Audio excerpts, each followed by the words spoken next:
morning, Tony Dottino doing my live with Tony from New Smyrna, Florida. And we're at a resort here that's right on the beach and just watching the waves. We finally have a sunny day. We had the hurricanes creating a lot of big waves and wind, clouds and storms. So the last few days have been a little crazy, but we've got some beautiful sunshine today. And it's time for beach day. But before I get off to the beach, I wanted to make sure I got my live with Tony done.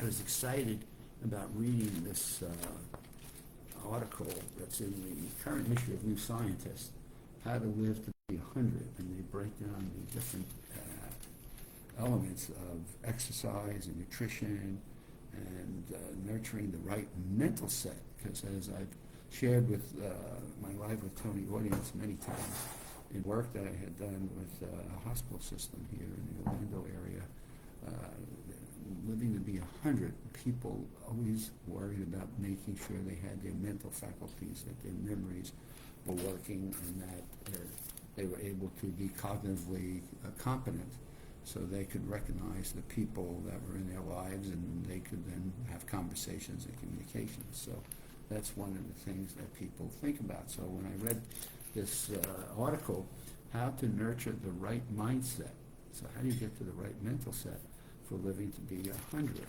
And I found one thing here that ties into something I've taught for years in the work I've done, which is what we call GIG. Garbage into a brain and garbage will grow. So based on what we listen to, what we read, and the people, conversations we have, if they're in a negative, the world is doom and gloom, people are evil, things don't work, nobody cares, I don't know why I'm even living, that's what we call negative gig, and that synergy of thought just builds what I call a garbage dump inside of our thinking, inside of our whole way of sometimes maybe living life. Whereas you can take the garbage in and you can create good in, and good will grow, meaning if you change the inputs that you've got, the news you listen to, the conversations you're having, your own medical situations, and getting the right information and being proactive in your health care, then good in and good will grow. And so what I found in this article was a total tie-in to the gig process. And there are some people, by the way, that take that first G and go into greatness, and greatness will grow, but we'll leave that for another day. I wanted to get back to this article. How do you fight back against the negative attitudes? Because one of the things this article was suggesting is that if you've got a negative attitude, so the question you ask yourself is, well, what do I think or how do I feel about aging? And if your feeling and your thinking about aging is, gee, I break down and decrepit, I have more aches and pains, God, I don't have any more friends, I don't have any, then the negativity of that thinking has an impact on your mindset and your life expectancy, is what they're now suggesting. And so how do we reflect on the negative thoughts that we have and not deny reality? Because what I always say to people is you can't deny reality. There are things happen in life that are not always what we would want them to be. But how we process those and let those build into the synergy of our own thinking is absolutely significant. So this goes on, it discusses how do we fight back against the negative attitudes that people have when they think of their own aging. And so a way of looking at this, as I see some seniors in work, is, well, I can help others. There is wisdom I've accumulated. There are experiences I've had where I can have an impact, and I can share those with my grandkids, maybe it's with a school class, but I can share my life experiences with people, and that might make a difference in how they go about living their life.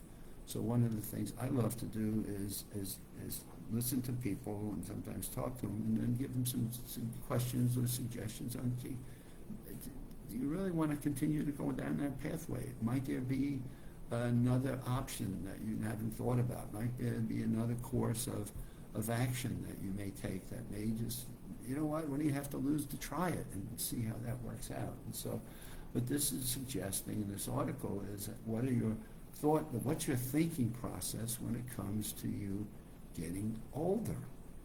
And as you think about getting older, do you have all of the negative thoughts about getting older? Or might you think about, well, you've had more life experiences, maybe you can educate something, maybe there's some class you can have. I remember years ago I did a session with Boy Scouts, and I was on a program that says, okay, where can you share your life experiences? Well, I went to a church group and had a wonderful experience and opportunity of sharing the good things that people did with Boy Scouts. And whether it be fishing or hunting or schoolwork or careers or opportunities that they had. And so here we go. Aging doesn't need to mean, oh my goodness, we're all going to pass at some point in time. So if you can get past that one and accept it, then okay, what can you do to be productive and have purpose that can influence and make a difference? So studies have shown that the influence of mindset has an impact on your health and your well-being. Shifting from a negative thought can reduce your stress. Wow, that's an interesting thing because we know more and more about stress and the damage that it does to our bodies. We can become optimistic, and it increases your, it reduces your risk of heart disease, which is the number one killer for people today. So having a different mindset, maybe having something you can do to help people, which also helps your social interactions, really can make a huge difference in your life expectancy.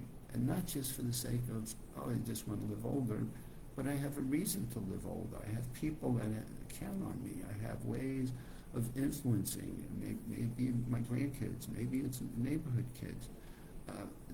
People are all over in the world. Maybe, we're coming to the end of summer, but they're sitting at a swimming pool and just watching kids play in a swimming pool sometimes. I do that here in Florida, and I just listen to kids and the chatter and the fun and the games they play in a pool, in our community pool. And just find ways of just observing people, sitting on a bench in a park, sitting in a shopping mall, just finding a place to sit and just observe and see and learn as to what's going on. Stacking the odds in favor of a long and healthy life is going to take some work.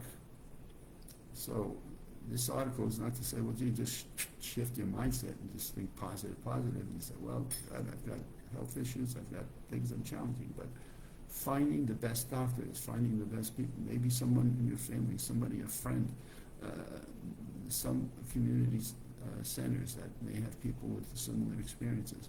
As my mom always taught me, is to share your experiences with others, and you'd be amazed at what you learn from that. So alongside your diet and exercise, remember your psychological well-being, calling a friend, embracing the fact that you're getting older and that gives you much more wisdom, and reflect on what is truly worthwhile and what your purpose of life is about. And so it just continues to amaze me what things are that we can control in our life, that we can take hold of. And just in the focus and the thinking that we've got in terms of our mental well-being can make such a huge difference. So I found in this article how to nurture the right mindset for living to be 100. It's got so many simple things from just becoming a little bit more sociable. And I don't mean you have to go out and meet 100 people.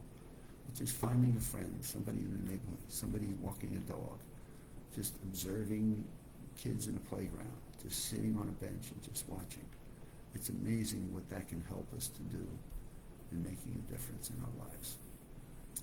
And we are still at New Smyrna Beach. If all goes well and the rain will stop, we'll be here till Friday, and you'll see me from New Smyrna Beach, Florida on Friday as we wrap up another rapidly flying week.